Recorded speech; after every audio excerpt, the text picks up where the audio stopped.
جس جنگ کے اندر حضور صلی اللہ علیہ وآلہ وسلم بنفس نفیس شریک ہوئے ہیں اس کو غزوہ کہتے ہیں. کیا کہتے ہیں جی؟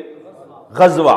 اور جس میں حضور شریک نہیں ہوئے، حضور نے لشکر بھیجا ہے اپنی حیات مبارکہ میں مگر آپ اس میں شریک نہیں تھے، اس کو سرایا کہتے ہیں.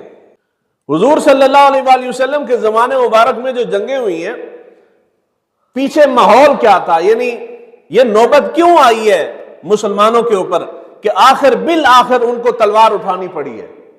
خوشی سے انہوں نے، شوق سے نہیں اٹھائی، لوگوں نے مجبور کر دیا تھا. اتنا عرصہ، طویل عرصہ مکی زمانے میں مسلمانوں نے کفار مکہ کے ظلم، ستم، تکلیفیں، پریشانیاں، تشدد، ہر شے برداشت کر کر کے بالآخر وقت آیا جب لوہا پک کے تیار ہو گیا، پھر اللہ تعالیٰ نے حکم دیا کہ اب ان کے ساتھ کوئی نرمی نہیں برتی جائے گی، اب اینٹ کا جواب پتھر سے دیا جائے گا. اس کے بعد مسلمانوں نے تلوار اٹھائی اور پہلی جنگ، باقاعدہ جنگ، وہ غزوہ بدر کی لڑی گئی. یہ جاننے سے پہلے کہ غزوہ بدر میں کیا ہوا، غزوہ بدر سے پہلے حضور صلی اللہ علیہ وآلہ وسلم کی حیات مبارکہ اب ساری تو بیان نہیں ہو سکتی. میں کہوں کہ جی حضور کی ولادت بسعادت سے لے کے غزوہ بدر تک میں ہر شے بیان کر دوں گا، ایسا ممکن نہیں ہے.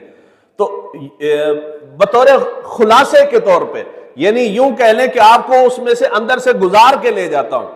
جب آپ گزر کے حضور صلی اللہ علیہ وآلہ وسلم کی ولادت بسعادت کے قریب کے زمانے سے لے کے آپ پورا مکی زمانہ گزار کے تو مدینے ہجرت کر کے پہنچیں گے نا، تو آپ کو سمجھ آئے گی کہ مسلمانوں نے غزوہ بدر کیوں لڑی ہے اور کس حال میں لڑی ہے. یہ ہے اصل چیز. تو حضور صلی اللہ علیہ وآلہ وسلم کی ولادت بسعادت سے پہلے مکہ کے اندر مختلف مذاہب کے لوگ رہتے تھے، مختلف طبقات رہتے تھے، مختلف عقائد رکھنے والے لوگ رہتے تھے. ان میں 5 قابل ذکر ہیں. سب سے پہلے وہ طبقہ تھا جو خدا پرست تھا، یعنی خدا کو ماننے والا تھا، عقیدہ ان کا اپنا تھا، کس طرح مانتے تھے.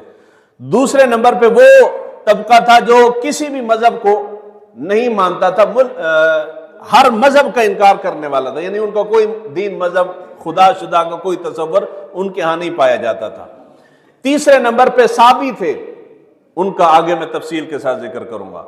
چوتھے نمبر پہ یہودی اور 5ویں نمبر پہ عیسائی تھے. حضور صلی اللہ علیہ وآلہ وسلم نے جب اعلان نبوت سے پہلے مکہ کے اندر یہ 5 طبقات رہتے تھے، اور یہ 5 طبقات جو تھے ان میں سب سے زیادہ اکثریت جو تھی وہ اس طبقے کے تھی جو کہ بت پرست تھے، بتوں کی پوجا کرنے والے. اور یہ بتوں کی پوجا کرنا یہ عرب کے اندر بہت قدیم ہے، یعنی کہ باہر سے آیا ہے، بہت قدیم ان کا طریقہ تھا. عرب بہت زمانوں سے، صدیوں سے وہ بت پرستی کرتے چلے آ رہے تھے. ان کے اندر عاد، سمود اور جدیس، اس زمانے سے ان قوموں نے بت پرستی شروع کی اور چلتی چلتی حتیٰ کہ عرب کے اندر وہ رائج ہوگی. حضور صلی اللہ علیہ وآلہ وسلم کے اعلان نبوت سے پہلے بھی یہی بت پرستی ہی عروج پہ تھی. زمانہ جاہلیت کے اندر 15 اقسام کے بت بنا کے کفار مکہ نے رکھے ہوئے تھے، 15 قسم کے. یہ سننے اور سمجھنے والی شے ہے. اس کے بعد ایک لطیف جملہ کہوں گا، وہ توحید جو میں آج شاید کسی کو میری توحید کی سمجھ نہ آئی ہو، اس کے بعد شاید سمجھ آ جائے کہ میں کیوں توحید پہ اتنا زور دیتا ہوں. حضور صلی اللہ علیہ وآلہ وسلم نے اعلان نبوت ابھی نہیں فرمایا، اعلان نبوت سے پہلے کفار مکہ نے مکہ کا جو ایک ماحول مخصوص بنا رکھا تھا. اب آپ ایک لمحے کے لیے خود کو مکہ میں لے جائیں، اللہ تعالیٰ جو گئے ہیں ان کو بار بار لے جائے، اور جو نہیں گئے میرے سمیت ان کو بھی وہ حاضری نصیب فرمائے. مکہ میں سب سے بڑا جو بت تھا اس کو کہتے تھے ہبل. ہبل جو تھا یہ بیت اللہ کے اندر تھا اور یہ تمام بتوں میں سب سے بڑا بت تھا ہبل. دوسرے نمبر پہ بت تھا دویہا. دویہا بت جو تھا یہ بنو کلب کا خدا تھا، بنو کلب والے اس کی پوجا کرتے تھے. یعنی ہم ہے نا پاکستانی، انڈیا، بنگلہ دیش، ساؤتھ افریقہ، جنوبی افریقہ، جہاں پوری دنیا میں جہاں بھی مسلمان بستا ہے سب کا خدا ایک ہے، مرد ہے، عورت ہے، خدا ہر شے ہم اسی سے مانگتے ہیں. مگر اس زمانے میں ایسا نہیں تھا. مختلف حاجات کے لیے، مختلف کاموں کے لیے ان کے خدا بھی جدا جدا تھے، ہر قبیلے کا خدا الگ تھا۔ تو یہ دویہا جو بت تھا یہ بنو کلب کا معبود تھا، سواغ دوسرے نمبر پہ تھا، یہ قبیلہ بنو مزجہ کا بت تھا، یعوق یہ بنو ہمدان کا بت تھا، ازلمی بنو غطفان کا بت تھا، دواریہ یہ جو نوجوان عورتیں تھیں وہ صرف اس کی عبادت کرتی تھی اور کوئی اس کی عبادت نہیں کر سکتا تھا۔ اس کے بعد بت تھا یغوس، یہ قبیلہ بنو مراد ان کا بت تھا، وہ اس کی عبادت کرتے تھے۔ نصر یہ یمن کا ایک قبیلہ تھا بنو حمیر، ان کا یہ بت تھا، وہ قبیلے والے آ کے اس کی عبادت کرتے، یعنی یہ سارے بت بیت اللہ میں پڑے تھے۔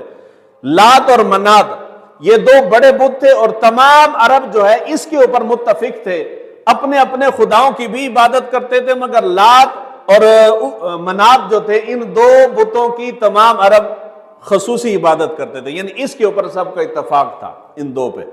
اس کے بعد دو بت ہیں، اصاف یہ کوہ صفا کے اوپر رکھا ہوا تھا، اور دوسرا تھا نائلہ، یہ دو بت جو تھے قربانی کا جانور ان کے اوپر، ان کے نام پہ وہ قربانی کا جانور ذبح کرتے تھے۔ اور اس کے بعد 11ویں نمبر پہ بت آتا ہے، اس کے لیے وہ مخصوص تھا صرف اونٹ کی قربانی کے لیے، اس کو کہتے تھے سباب۔ وہ سباب جو تھا اس کے لیے صرف اونٹوں کے لیے تھا، اونٹ کی قربانی کرنی ہو تو وہ اس کا خدا تھا۔ اس کے بعد 12ویں نمبر پہ بیت اللہ کے اندر حضرت ابراہیم علیہ نبینا و علیہ الصلوۃ والسلام ان کی شبیہ بنا کے، یعنی ان کا بت بنا کے انہوں نے بیت اللہ کے اندر رکھا ہوا تھا، اور حضرت ابراہیم علیہ نبینا یعنی جو انہوں نے بنایا بت، اس بت کا ہاتھ بنایا، اس ہاتھ کے اندر استخارہ یعنی فال نکالنے والے تیر تھے، حضرت ابراہیم کے بت بنا کے ان کے ہاتھ میں وہ تیر دیے ہوئے تھے، اور حضرت ابراہیم کے ساتھ دوسرا بت تھا، وہ بھیڑ کا بچہ انہوں نے وہ بنا کے رکھا ہوا تھا، اور اس کے ساتھ حضرت اسماعیل علیہ نبینا و علیہ الصلوۃ والسلام ان کا بھی بت تھا، یعنی یہ تین بت اکٹھے تھے۔ اس کے بعد 14ویں نمبر پہ جناب مریم علیہ السلام اور حضرت عیسیٰ علیہ السلام ان کی تصاویر اور ان کی مورتیاں وہ بنا کے یہ بھی بیت اللہ کے اندر پڑی ہوئی تھی۔ 15ویں نمبر پہ یعوق ہے، یغوس ہے، اور اس کے بعد نصر ہے اور ود ہے۔ یہ چار بندے جو تھے، یہ چار بت جو تھے، یہ زمانہ جاہلیت کے اندر کوئی نامی گرامی کو مشہور لوگ تھے، کو پرانے ان کے، ان مشہور لوگوں کو جب وہ فوت ہو گئے تو ان کی یادگار کے طور پہ انہوں نے ان کی تصویریں بنا کے بیت اللہ کے اندر آویزاں کی۔ ہر چیز آہستہ آہستہ جیسے جیسے وقت گزرتا ہے وہ اپنی حیت تبدیل کر جاتی ہے، اصلیت بدل جاتی ہے، یعنی آج جو شے ہم نے بطور لوگوں کو دکھلاوے کے لیے کی ہے، کل کلام وہ آہستہ آہستہ ہمارا عقیدہ بن جائے گا۔ تو انہوں نے بطور یادگار رکھی، پھر آہستہ آہستہ یہ چار بھی ان کے بت بن گئے، یعنی ان کی بھی انہوں نے پرستش شروع کر دی، خدا بنا لیا۔ تو یہ کل ملا کے تقریباً 20 کے قریب بڑے بت جو تھے جو قابل ذکر ہیں، یہ بڑے بت انہوں نے 20 کے قریب بنا کے بیت اللہ کے اندر رکھے ہوئے تھے، جن کے اندر انبیاء کی تصویریں بھی تھیں، اور ان تصویروں کی ہو بہو مورتیاں بھی تھیں جو بیت اللہ کے اندر پڑی تھیں۔ حضور نبی اکرم صلی اللہ علیہ وآلہ وسلم نے جب مکہ فتح فرمایا، اب یہ بات بتا رہا ہوں نسبت کی، یہ ہماری گفتگو کا حصہ نہیں، ہمیں برسبیل تذکر آ گئی ہے۔ حضور صلی اللہ علیہ وآلہ وسلم نے جب مکہ کو فتح کیا تو مکہ کے اندر جتنے بت تھے وہ سارے کے سارے حضور صلی اللہ علیہ وآلہ وسلم نے توڑ دیے، اپنے عصا مبارک سے توڑا۔ حضرت علی ان کو جو اونچے پڑے بت تھے، حضرت علی کو اپنے کندھے پہ بٹھایا، اور حضرت علی کو کندھے پہ بٹھا کے ان کو آپ نے اپنا عصا دیا کہ جو اونچے بت پڑے ان کو نیچے گرا دو۔ اور جب میں نے حضرت علی کہا تو میں نے پہلے ایک مرتبہ نہیں بلکہ کئی مرتبہ میں نے بیان کیا ہے، وہ حضرت علی سے مراد حضرت علی شیر خدا کرم اللہ وجہ الکریم وہ نہیں ہے، یہ حضور صلی اللہ علیہ وآلہ وسلم کے نواسے تھے۔ کیا تھے؟ نواسے۔ ان کا نام بھی حضرت علی ہے، حضرت علی بن العاص وہ تھے۔ تو وہ ابھی یعنی دبلے پتلے سے تھے، اتنا وزن نہیں تھا، تو حضور نے ان کو اپنے نواسے کو اپنے کندھے پہ بٹھایا اور ان کو آپ نے چھڑی پکڑائی کہ یہ بتوں کو گرا، تو وہ گرا کے جتنے بت بیت اللہ کے اندر پڑے تھے سارے توڑ دیے گئے۔ نسبت کی بات جو ہے وہ کیا ہے؟ وہ یہ ہے کہ انبیاء کی اور حضرت مریم کی جو تصاویر بیت اللہ میں پڑی تھی، مورخین نے لکھا ہے بت سارے توڑ دیے گئے، تصاویر حضور صلی اللہ علیہ وآلہ وسلم نے نہیں توڑی، ان کو پھاڑا نہیں، آگ نہیں لگائی۔ کیوں نہیں لگائی؟ بھائی ہیں جھوٹی، غلط ہیں، انبیاء ایسے نہیں تھے، ان کو کیسے معلوم ہوا کہ نبی اس طرح کا تھا کہ انہوں نے شکل بنا کے رکھی ہے؟ کسی نے نہیں بتایا، ان کا دماغ سنی سنائی، جس طرح انہوں نے سنا کہ حضرت ابراہیم کی شکل ایسی تھی، انہوں نے اس سنی سنائی پہ حضرت ابراہیم کی تصویر بنائی، حضرت مریم کی تصویر بنائی، حضرت عیسیٰ علیہ السلام کی تصویر بنائی، حضرت اسماعیل کی تصویر بنائی۔ تصویریں ساری جھوٹی تھی، مگر منسوب نسبت ان کو انبیاء کے ساتھ تھی۔ تو اللہ کے نبی نے بتوں کو توڑ دیا، وہ جو تصویریں انبیاء سے منسوب تھی وہ ساری کی ساری تصاویر حضور صلی اللہ علیہ وآلہ وسلم نے اٹھا کے دفنا دی تھی، ان کی بے ادبی نہیں کی، حالانکہ جھوٹی تھی مگر بے ادبی نہیں کی۔ یہ امت کو سکھانے کے لیے ہے کہ جو چیز انبیاء کے ساتھ منسوب ہو جائے وہ عام شے نہیں ہوتی، اس کا ادب اور احترام لازم ہے، ادب کرنا چاہیے۔ تو ادب پہلا کرینہ ہے محبت کے کرینوں میں۔ دین میں اگر ادب نکال دیں تو پیچھے کچھ شے نہیں بچتی۔ تو جھوٹے ہونے کے باوجود حضور صلی اللہ علیہ وآلہ وسلم نے لوگوں کے سامنے ان کو جلایا یا پھاڑا نہیں یا ان کو آگ نہیں لگائی۔ اگر حضور لگوانا چاہتے تو لگوا سکتے تھے، مگر لوگوں کے جاکے کھل جانے تھے پھر، اس لیے حضور نے ایسا نہیں کیا۔ تو یہ میں نے عرض کیے 20 بت۔ اس کے بعد یہ میں نے صابی کہا، صابی ان کا ذکر قرآن کے اندر بھی ہے، مطلق کہتے ہیں ستارے کی پرستش کرنے والا، جو ستاروں کی عبادت کرتے ہیں، ستاروں کو خدا مانتے ہیں، ان کو صابی کہتے ہیں۔ اور یہ جو تھے حضرت شیس اور حضرت ادریس، ان کا دعویٰ یہ تھا کہ ہم ان نبی کے پیروکار ہیں، حضرت شیس علیہ السلام اور حضرت ادریس علیہ السلام، اور یہ 1 ماہ کے روزے رکھتے تھے اور دن میں 7 نمازیں پڑھتے تھے۔ یہ سارا کچھ کرنے کے باوجود، اور جنازہ بھی پڑھتے تھے، ان کا جو کوئی فوت ہو جاتا تھا اس کا جنازہ بھی پڑھتے تھے۔ یہ سارے اچھے اعمال کرنے کے باوجود وہ 7 ستارے تھے، ان 7 ستاروں کی عبادت بھی کرتے تھے۔ ان کو اس لیے قرآن صابی کہتا ہے کہ ستاروں کی پرستش کرنے والا۔ اس کے بعد یہ سارے بت بنا کے جو رکھے تھے، تو ان کا عقیدہ کیا تھا ان کے متعلق؟ یہ ہے قابل توجہ بات۔ 2 چیزیں ہیں جو قرآن نے بھی بیان کی ہیں۔ سب سے پہلے وہ ملائکہ کو، فرشتوں کو، اور جتنی ارواح ہیں ان سب کو، ان کا عقیدہ یہ تھا کہ یہ سارے اللہ کی بیٹیاں ہیں، فرشتے اللہ کی بیٹیاں ہیں۔ قرآن مجید فرقان حمید کی سورہ زخرف آیت نمبر 16، اللہ تعالیٰ نے ان کے اس باطل عقیدے کا رد فرمایا۔ اللہ تعالیٰ نے قرآن مجید فرقان حمید کی سورہ زخرف میں آیت نمبر 16 میں ارشاد فرمایا، ام اتخذ مما یخلق بنات واصفاکم بالبنین۔ اللہ تعالیٰ نے فرمایا کہ تم نے ان چیزوں کو تم میری بیٹی کہتے ہو، تو کیا اللہ تعالیٰ نے اپنی مخلوقات میں اپنے لیے بیٹیاں رکھی ہیں اور تمہارے لیے بیٹے رکھے ہیں؟ یعنی اگر تم میری اولاد بنانے پہ آ ہی گئے ہو تو اپنے لیے تم نے اعلیٰ چیز بیٹے چنے ہیں اور میرے کھاتے میں ساری بیٹیاں ڈال دی ہیں۔ یعنی اللہ تعالیٰ یہ سوالیہ جملہ کہہ کے ان کی اس برے عقیدے کا رد فرما رہا ہے۔ تو وہ ملائکہ کو، ارواح کو اللہ کی بیٹیاں کہتے تھے۔ دوسرے نمبر پہ مشہور لوگوں کے، انہوں نے بت بنا کے اپنے بیت اللہ کے اندر رکھے ہوئے تھے، اور ان کا عقیدہ یہ تھا کہ یہ سارے کے سارے جو ہم نے بت بنا کے رکھے ہیں، مشہور لوگوں کی تصویریں بنا کے رکھی ہیں، ان کا عقیدہ یہ نہیں تھا کہ بذات خود یہ خدا ہیں۔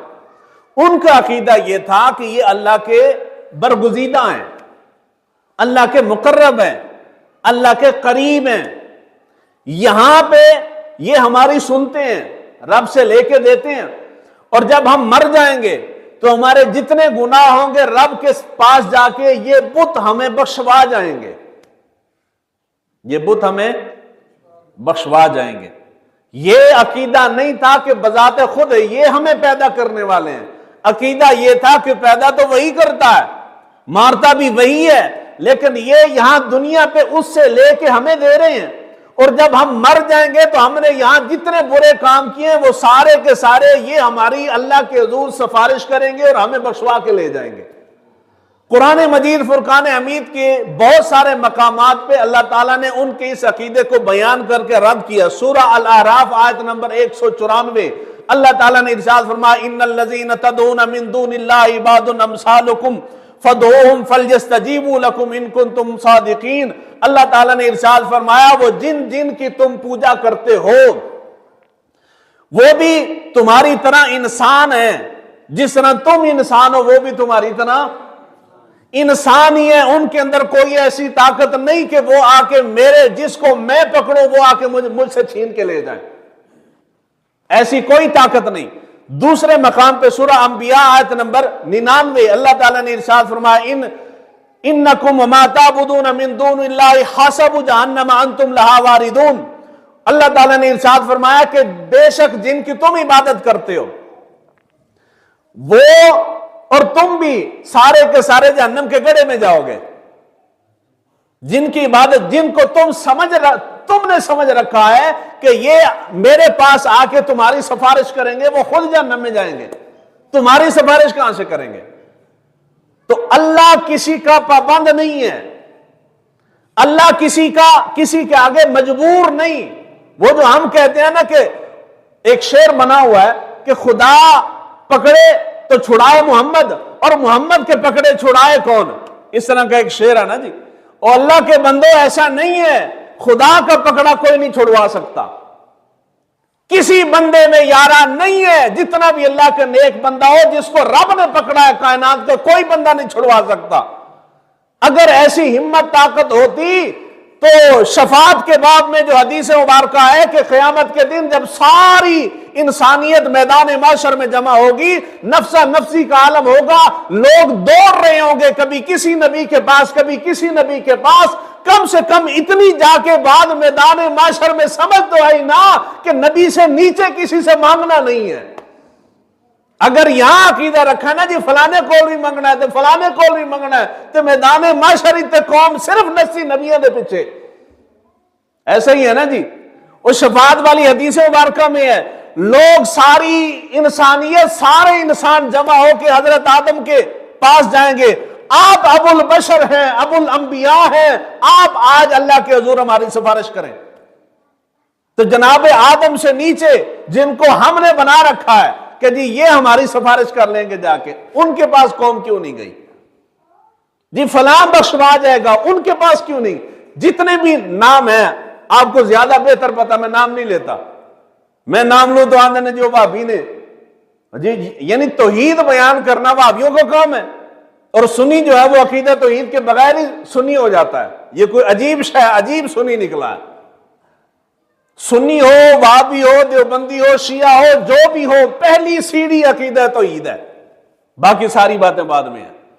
تو جن کے بارے میں ہم نے بنا رکھا ہے کہ فلاں فلاں ایسا ایسا کرے گا، ہم کو چھڑوا کے لے جائے گا، وہاں تو میدان محشر میں جب خلق بھاگی اپنی بخشش کے لیے تو اتنی بات تو وہاں ان کو سمجھ آ گئی کہ نبی سے نیچے کسی سے مانگنا نہیں ہے۔ یہ ہے عقیدہ، اگر تم نے مانگنا ہے تو خدا سے مانگو، اگر خدا سے نیچے آتے ہو تو نبی سے نیچے نہ آؤ، نبی سے مانگو، بس یہاں تک بریک رکھو، اس سے آگے نہ جاؤ۔ صحابہ جاتے تھے حضور صلی اللہ علیہ وآلہ وسلم کی بارگاہ میں مانگتے تھے، جا کے جنت بھی مانگتے تھے۔ اگر ہم عقیدہ رکھیں کہ اللہ کے نبی کے پاس اختیار نہیں تو صحابہ کو معلوم نہیں تھا، صحابہ جنت بھی حضور سے جا کے مانگتے تھے۔ تو وہاں میدان محشر میں جب لوگ بھاگیں گے تو نبی سے نیچے کسی کے پاس مخلوق جا کے جمع نہیں ہوگی۔ اس کا مطلب یہ ہے کہ نبی سے نیچے ہمیں یہاں جب مرنے کے بعد نبی سے نیچے نہیں آئے تو یہاں بھی نبی سے نیچے نہیں آنا چاہیے۔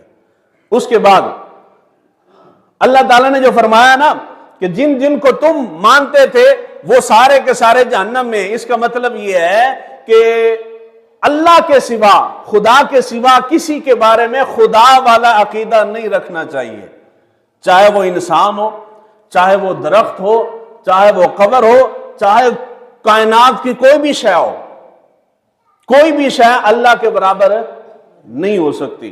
تو زمانہ جاہلیت میں قریش نے اتنے خدا بنا رکھے تھے۔ یہ ہے آخری جملہ، یہ پچھلی ساری گفتگو اگر بتوں والی آپ کو سمجھ آ جائے جس نے سنی ہے، اللہ کے گھر کے اندر لوگوں نے اللہ کے نبیوں کی تصویریں بنا کے رکھی ہیں، بیت اللہ کے اندر لوگوں نے انبیاء کی شبیہ بت بنا کے رکھے ہیں۔ اللہ تعالیٰ کو اپنے نبی کی بنائی ہوئی تصویریں گوارا نہیں ہیں۔ جملہ قابل توجہ اگر سمجھ جائیں تو عقیدہ توحید اسی ایک جملے میں ہے۔ اللہ تعالیٰ کے گھر میں جس نے اس گھر کو بنایا، جناب ابراہیم خلیل اللہ علی نبینا علیہ الصلوۃ والسلام کی تصویر بیت اللہ میں لٹکی ہے، جناب اسماعیل تصویر بیت اللہ میں لگی ہے، جناب عیسیٰ تصویر بیت اللہ میں پڑی ہے، جناب مریم تصویر بیت اللہ میں پڑی ہے۔ مورتیاں شکل بنا کے، بے شک سچی ہیں یہ جھوٹی ہیں، بنا کے نسبت تو انہی کے ساتھ ہے، بیت اللہ میں پڑی ہیں۔ اللہ تعالیٰ نے نبی کو بھیجا، اپنے محبوب کو بھیجا، میرے محبوب جا کے میرے گھر کو پاک صاف کر کے آ۔ اس میں شے کیا ہے؟ جو چیزیں پڑی ہیں باری تعالیٰ تیرے برگزیدہ لوگوں کے ساتھ منسوب ہیں، مگر رب کو اپنے گھر میں پڑی ہوئی تصویر چاہے نبی کی ہی کیوں نہ ہو، رب کو برداشت نہیں ہے۔ جب رب کو اپنے گھر میں اپنے نبی سے منسوب تصویر برداشت نہیں، تو آپ کے ہر گھر میں، ہر دکان میں، ہر چوک میں، گاڑی میں فرنٹ ونڈو کے اوپر ہم نے ولیوں کی تصویریں لگا کے رکھی، ان سے برکت ملتی ہے۔ وہاں رب نے نبیوں کی تصویریں مٹا دی ہیں۔ گل سمجھ آئی نے کہ کوئی نہیں؟ ہوں رونگتے کھڑے ہوئے نے کہ جو کہہ کیا گیا بندہ، یہ بات تھی اصل۔ اس پوری گفتگو کو خلاصہ یہ تھا۔ میں نے بتوں کی تفصیل آپ کو کیوں سنائی؟ اس واسطے تھوڑی سنائی کہ تصویر بنا کے رکھو، میں اس لیے سنا رہا ہوں کہ ہم اس روش پہ چل پڑے ہیں۔ بیت اللہ میں انبیاء کی تصویریں پڑی ہیں، رب نے پاک صاف کروا دیا ہے۔ اگر تصویروں سے فائدہ ہوتا تو نبی کی تصویر سے بہتر تصویر ہو ہی نہیں سکتی کائنات میں۔ انجے گل ہے نا جی، اگر تصویر سے فائدہ ہوتا تو ہم اللہ کے نبی محبوب حضور صلی اللہ علیہ وآلہ وسلم کی تصویر بنا کے یہاں کیوں نہ لگائیں؟ کوئی تصویروں سے فائدہ اور تصویروں سے فیض نہیں ملتا۔ اولیاء کی جتنی تصاویر ہمارے ہاں بازاروں کے اندر ملتی ہیں وہ ساری کی ساری جھوٹی ہمارے اپنے ہاتھوں کی بنائی ہوئی ہیں۔ غوث پاک کی تصویر بنائی، آگے سے بیڑا دریا سے باہر نکل رہا ہے اور عورت کھڑی ہو کے دعا مانگ رہی ہے۔ کہاں لکھا ہے کہ غوث پاک کی تصویر اس طرح کی تھی؟ غوث پاک شکل و صورت میں ایسے تھے، اور لاہور کے کسی پینٹر نے بیٹھ کے بنائی ہے، ہمارا عقیدہ بن گیا۔ جنید بغدادی کی تصویر ہے، کس نے بتایا جنید بغدادی اس طرح کے تھے؟ خواجہ معین الدین چشتی اجمیری کی تصویر ہے، داتا صاحب کی تصویر ہے جی، کس نے بتایا داتا صاحب اس طرح کے تھے؟ کون سا کیمرہ تھا جس نے تصویر کھینچی ہے؟ کوئی شے نہیں تھی ایسی، پینٹروں نے بیٹھ کے بنائی ہے۔ پہلے ابتدا میں ویسے ہی بنائی گئی، پھر آہستہ آہستہ وہ عقیدے کا درجہ لے گئی ہے، اب لوگوں کا عقیدہ بن گیا ہے۔ میں کشمیر سے آ رہا تھا، یعنی خدا کے مقابلے میں جن کو ہم نے کھڑا کیا ہے ان سے کتنا خوف ہے اور خدا کا کتنا خوف ہے۔ فرنٹ سیٹ پہ میں بیٹھا ہوا تھا کشمیر سے آتے ہوئے۔ کشمیر میں نا دربار بڑے ہیں، پاکستانیوں کے مزاج ہے، ہر پکنک والی جگہ کے اوپر جب تک وہاں ہم دربار نہ بنا دیں ہماری پکنک پوری نہیں ہوتی۔ پاکستان کے سیاحت والے جتنے مقامات ہیں وہاں ہر مقام کے اوپر چوٹی پہ ایک دربار بنا ہوا ہے۔ پوچھ لو تے جی وڈیاں دسے کہ فلاں بہت پہنچے ہوئے سن، پتہ کوئی نہیں ہے کون تھا جی۔ وہ ایک اونچی سی پہاڑی تھی، اس کے اوپر ایک دربار بنا ہوا تھا۔ گاڑی میں بیٹھا ہوں، اونچی آواز سے اس نے گانے لگائے ہوئے تھے۔ میں جس طرح محفلوں میں کوئی نہیں بولتا تو میں گاڑی میں بھی کوئی نہیں بولتا، چپ کر کے بیٹھا رہو۔ جب اتنی ساری سواریاں بیٹھی وہ نہیں بولی تو ہمیں کیا تکلیف ہے، ہم بھی چپ کر کے بیٹھے رہے۔ خیر چلتے چلتے جب وہ دربار شریف کے سامنے پہنچا نا گاڑی والا، تو اس نے گانے بند کر دیا، میں بھی چپ کر کے بیٹھا رہا۔ تھوڑا دربار کے حدود سے آگے نکل گیا تو اس نے پھر ٹیپ آن کر دی. پھر میں نے سوال کر دیا, میں نے کہا یار یہ بیچ میں بند کیوں کی ہے؟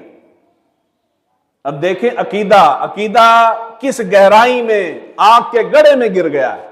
بندہ کہتا ہے جی وہ دربار تھا تو دربار والوں کا ادب ضروری ہے, دربار والوں کا انہاں دا میں خیال کیتا ہے تو اس واسطے گانا بند کر دیتا ہے, اتھوں گانا لا کے نہیں ٹریدا.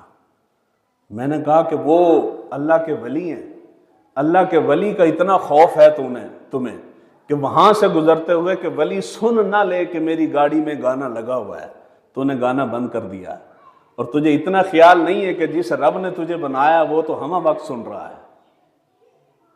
ایک بندے سے ڈر کے تو نے ٹیپ بند کی ہے, مگر خدا سے ڈر کے ٹیپ بند اوتھے چپ کر دیا جی یہ تو مولویاں دی گلاں نے.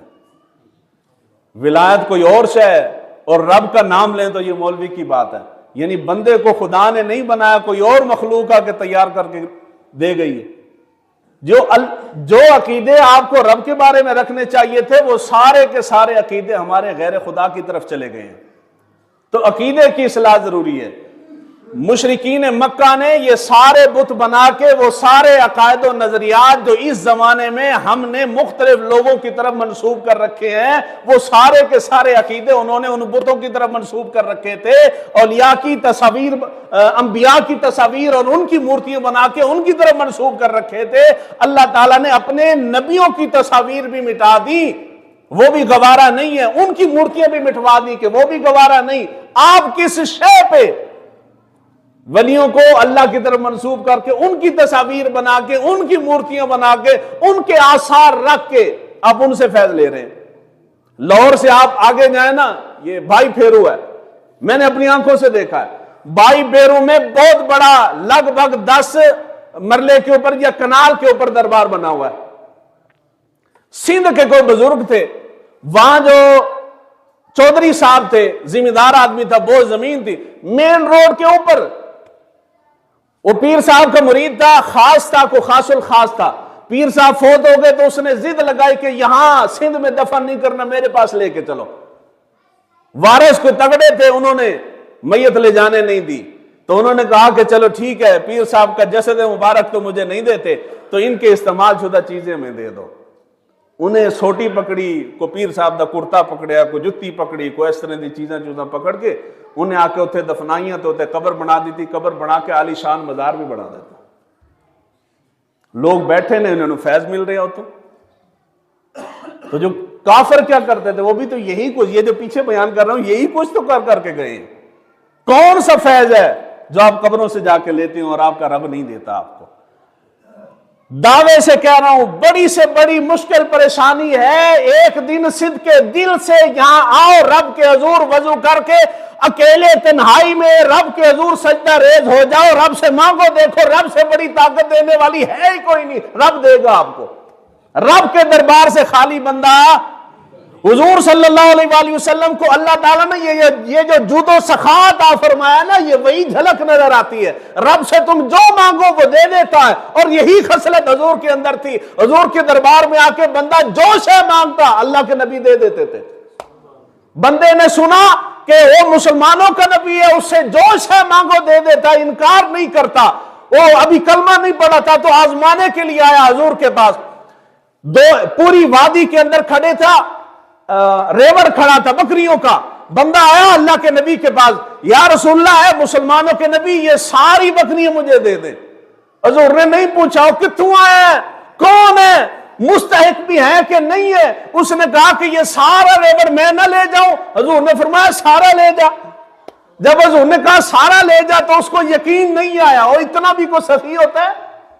پھر پوچھا اے اللہ کے نبی سارا لے جاؤ. حضور نے فرمایا سارا لے جا.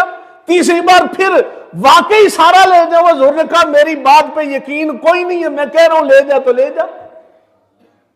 وہ جب لے کے نکلا نا وہاں سے, پہاڑی کے اوپر چڑھا تو اس نے چلانا شروع کر دیا, اور تم محمد کے بارے میں باتیں کرتے ہو, وہ تو محمد ایسا ہے کہ اس کے دروازے پہ جا کے سوال کر لو تو وہ اتنا دیتے ہیں کہ بندے کے پاس گنجائش ہی کوئی نہیں بچتی, بندہ خود دینے والا ہو جاتا ہے. محمد تو اتنی جھولی بھر کے بھیجتا ہے. تو جب محمد اتنا کچھ دے کے بھیجتا ہے تو تم خدا سے مانگو تو سوچو کہ وہ کتنا دے گا۔ بات صرف عقیدے کی ہے، عقیدہ درست ہو تو ان زمانہ جاہلیت کا ذکر ہوتا ہے تو وہ کہا جاتا ہے کہ وہ بچیوں کو زندہ درگور کر دیتے تھے۔ بچیوں کو زندہ درگور کر دینے کے مختلف واقعات کتب کے اندر موجود ہیں، یعنی یہ روش ان کے اندر تھی، مگر یہ نہیں تھا کہ ہر گھر کے اندر یہی کہانی تھی کہ جو بھی بچے پیدا ہوتی تو اس کو زندہ درگور کر دیتے، ایسا نہیں تھا۔ اگر ایسا ہوتا تو ان کی نسل کہاں سے چلی ہے؟ پھر تو سارے مرد ہونے چاہیے تھے، مکہ کے اندر عورتیں نہیں ہونی چاہیے تھی۔ خصوصاً یہ ظلم اس بچی کے ساتھ ہوتا تھا جو ناجائز پیدا ہوتی تھی، زنا عام تھا، اس زنا سے اگر بچی پیدا ہوتی تھی تو وہ اپنے لیے اس کو آر سمجھتے تھے، اس کو زندہ درگور کر دیتے تھے، اور اگر بیٹا پیدا ہوتا تھا چاہے وہ ناجائز ہی کیوں نہ ہو، وہ ان کے ہاں کوئی معیوب شے نہیں تھی، اس کو وہ اپنا نام نسب دیتے تھے کہ یہ میرا بیٹا ہے۔ تو ایسی بچیاں جو تھیں ان کو وہ زندہ درگور کر دیتے تھے، ہر بیٹی کو زندہ درگور نہیں کرتے تھے۔ ہمارے ہاں جب خطیب حضرات بیان کرتے ہیں تو بڑھا چڑھا مثالہ ذرا زیادہ لگا دیتے ہیں، وہ پتہ چلتا ہے کہ جس کے گھر کے اندر بھی بیٹی پیدا ہوتی تھی اس کو زندہ درگور کر دیا جاتا تھا۔ اور پھر جتنے لوگ کھڑے تھے وہ تو بھی کسی نہ کسی کے تو بیٹے ہی تھے، ان کی بھی کوئی مائیں تھی، تو ان کی نسل کہاں سے چلتی تھی؟ تو ایسا نہیں تھا۔ اس کے بعد آ جاتا ہے حضور صلی اللہ علیہ وآلہ وسلم کے بچپن مبارک۔ یہ حضور صلی اللہ علیہ وآلہ وسلم کی بعثت مبارکہ سے پہلے کے حالات اور حضور کی بچپن سے لے کے جوانی مبارک تک اور اعلان نبوت تک، اعلان نبوت سے بعد ہم جا کے ہمارا جو سٹاپ ہے وہ ہے غزوات، سب سے مین سٹاپ ہمارا غزوہ بدر ہے۔ غزوہ بدر کے بعد جتنی غزوات ہوئے تفصیل کے ساتھ ہم انشاءاللہ تعالی ہر جمعے کو اس کے اوپر بات کریں گے۔ حضور صلی اللہ علیہ وآلہ وسلم کی ولادت باسعادت کے متعلق جمہور فقہاء کا، مورخین کا اس بات پر اتفاق ہے کہ حضرت عبداللہ بن عبد المطلب کے انتقال کے چند ماہ بعد 12 ربیع الاول کے دن سن 570 عیسوی کے اندر، یہ بعد نے 571 عیسوی لکھا ہے، 71 عیسوی میں ابرہہ کے کعبہ کے اوپر چڑھائی کرنے کے 55 دن کے بعد حضور صلی اللہ علیہ وآلہ وسلم کی ولادت باسعادت ہوئی ہے۔ رضاعت کا مسئلہ، حضور صلی اللہ علیہ وآلہ وسلم جب پیدا ہوئے تو سب سے پہلے حضرت سویبہ، انہوں نے حضور صلی اللہ علیہ وآلہ وسلم کو دودھ پلایا ہے۔ حضرت سویبہ نے 3 بچوں کو دودھ پلایا ہے۔ حضور صلی اللہ علیہ وآلہ وسلم کے چچا حضرت حمزہ، ان کو بھی حضرت سویبہ نے دودھ پلایا ہے، اور ان کے بیٹے تھے مسروق بن سویبہ ابن سویبہ، ان کو بھی حضرت سویبہ نے دودھ پلایا ہے۔ یعنی یہ 2 بندے حضرت حمزہ اور حضرت مسروق بن سویبہ، یہ حضور صلی اللہ علیہ وآلہ وسلم کے رضائی بھائی بھی تھے۔ سب سے پہلے حضرت سویبہ نے دودھ پلایا، اس کے بعد نام رکھنے کی باری آئے تو حضور صلی اللہ علیہ وآلہ وسلم کی والدہ ماجدہ نے حضور صلی اللہ علیہ وآلہ وسلم کا نام احمد صلی اللہ علیہ وآلہ وسلم احمد رکھا، اور حضرت عبد المطلب نے آپ کا نام محمد رکھا۔ 7ویں دن حضرت عبد المطلب نے قربانی کی، جانور ذبح کیے اور حقیقہ کیا، اور قریش کے لوگوں کو بلا کے ان کو کھلایا پلایا۔ سالگرہ کے اوپر، ہر مقام کے اوپر آپ خرچ کرتے ہیں، یہ عقیقہ کرنا جو ہے یہ سنت ہے، تو کوشش کیا کریں، اس سے بہت سارے بچے کے اوپر جو برے اثرات ہوتے ہیں، پریشانیاں تکلیفیں آنے والی ہوتی ہیں وہ ٹل جاتی ہیں۔ بچے کا عقیقہ کرنا 7ویں دن سنت ہے، اگر 7ویں دن نہ کر سکیں، حالات اجازت نہ دیں، زندگی کے کسی بھی موڑ پہ کرنا چاہیں کر سکتے ہیں، ضروری نہیں کہ 7ویں دن مس ہو گیا تو اب نہیں کر سکتے، جب بھی کرنا چاہیں۔ اب جوان ہو گئے، آپ کا بچپن میں نہیں ہوا، اب آپ اپنا خود کرنا چاہتے ہیں تو کر سکتے ہیں۔ 8ویں دن حضور صلی اللہ علیہ وآلہ وسلم کو حضرت حلیمہ سعدیہ ان کے سپرد کر دیا گیا۔ ہر 6 ماہ بعد حضور صلی اللہ علیہ وآلہ وسلم کو لے کے حضرت حلیمہ سعدیہ حضرت بی بی آمنہ ان کے پاس تشریف لاتی تھی، حضور صلی اللہ علیہ وآلہ وسلم کو ملوا کے آپ واپس لے جاتی تھی۔ 2 برس کی عمر میں حضور صلی اللہ علیہ وآلہ وسلم کا دودھ چھڑوا دیا گیا۔ بچے کو دودھ پلانے کی شرعی جو عمر ہے وہ 2 سال ہے۔ کتنے ہیں؟ 2 سال۔ 2 سال ماں کے اوپر لازم ہے کہ وہ بچے کو دودھ پلائے۔ ہمارے زمانے میں یہ طریقہ ختم ہوتا جا رہا ہے، مائیں جو ہیں ان کے چونچلے ختم نہیں ہوتے، بچے کو جو دودھ نہیں پلانا، جب دودھ نہیں پلاتے تو ہماری نسل جو ہے یہ اصیل اور نر نسل نہیں پیدا ہو رہی، یہ آنے والے جو ہے یہ فارمی نسل پیدا ہو رہی ہے۔ ڈبے والا دودھ پی پی کے تے انہاں کول ٹریا نہیں جاندا، نوجوان نے تھوڑا جہا چڑھدے نے تے ساہ چڑھ جاندا جی، ہلیا نہیں جاندا، کم نہیں، پیو نے آکھا جا چکی تے دانے سٹ ہے تے او نہیں چکے جا رہے جی، کھوتی لب کے لیں ادھر تو رکھ کے جاؤں گا۔ او ماں کو دودھ پیو نا جسم میں طاقت آتی ہے۔ اگر ماں اپنے بچے کو دودھ نہیں پلاتی 2 سال تک تو ماں اس کی جواب دہ ہے، گناہگار ہوگی، ماں کو جواب دینا پڑے گا، اس کی ذمہ دار ہے۔ تو ماں کو چاہیے، باپ کو بھی چاہیے کہ وہ کوشش کریں اپنے بچوں کو کتنے سال؟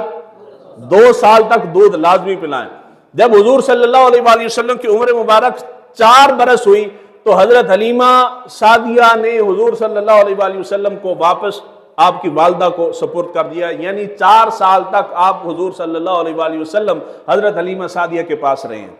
عمر مبارک 6 برس ہوئی تو حضور صلی اللہ علیہ وآلہ وسلم کی والدہ ماجدہ حضرت آمنہ اپنے میکے، جو میکہ ان کا تھا وہ مدینہ میں تھا، آپ اپنے بیٹے حضرت محمد صلی اللہ علیہ وآلہ وسلم کو لے کے 6 برس کی عمر میں مدینہ گئی، وہاں سے واپس آ رہی تھی تو مکہ اور مدینہ دونوں کے درمیان ایک مقام ہے، اس کو کہتے ہیں ابوا۔ جو گئے ہیں مجھے کوئی بتا کے جائے تو میں تو اس کو لازمی کہہ کے بھیجتا ہوں کہ یار مقام ابوا پہ جانا، حضور صلی اللہ علیہ وآلہ وسلم کی والدہ ماجدہ کے قبر مبارک پہ جانا، اپنا سلام بھی کہنا، ساتھ میرا سلام بھی کہہ دینا۔ ویسے وہاں جانے نہیں دیتے، بڑا مشکل ہے جانا، مگر مقام ابوا پہ حضرت آمنہ کا وصال مبارک ہوا۔